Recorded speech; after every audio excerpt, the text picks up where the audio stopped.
Dito po sa mga listahan na ito, no, national government agencies, meron din pong government-owned and controlled corporations.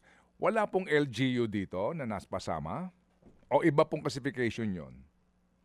Wala po, pero meron din tayong mga datos patungkol sa LGUs po at dahil hindi po nahingi kahapon, hindi po natin na-release ito. Pero meron po tayong available na datos patungkol sa violation ng mga local government. LGUs. Opo. Sa Metro Manila po, ano ang pinaka-complaint po? Pinaka-nireklamong LGU sa usapin po ng mga permits na hinihingi ng ating mga kababayan. Halimbawa, building permit. Yan.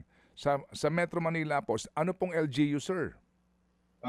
Dito po sa ating data, sa pinigay po ng ating legal department, from January to December 2025, ang number one po na naka-complain dito that received the most number of complaints ay yung Quezon City po. Merong 110 complaints na receive at out of these 110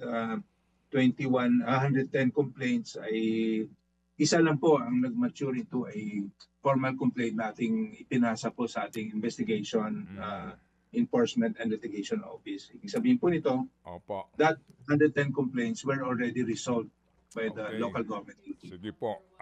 Ito ho ba'y tungkol sa building permit, occupancy permit, o mga mayor's permit sa mga negosyo? Kasama po yun sa mga naireklamo sa atin. Okay, sige po. After po ng Quezon City, sino ang next? Manila po, 75 complaints at based on our data, lahat po na-resolve na ito. Okay. Sige po. Kayo ho ba, inyo rin ho bang ilalabas yan para lang ho malaman po ng ating mga kababayan in the spirit of transparency? Sige po, Ted, ilalabas natin pag hiningi po. Opo, sige. Salamat po na marami. Okay.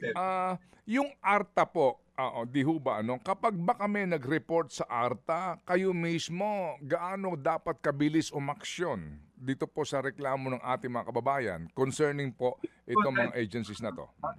Makakaasa po kayo mabilis at within 24 hours you will hear from us. Hindi po sinasabi na within 24 hours magkaroon ng solusyon. Pero within 24 hours makakarinig po kayo, i-acknowledge natin yan at tututukan natin po, lalo na kapag ikaw ang nag-reported.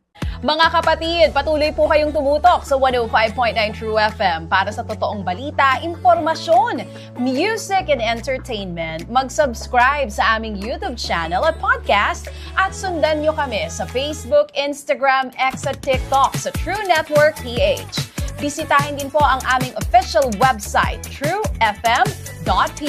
At panoorin din kami sa True TV Signal, Channel 19. Kami po ang 105.9 True FM.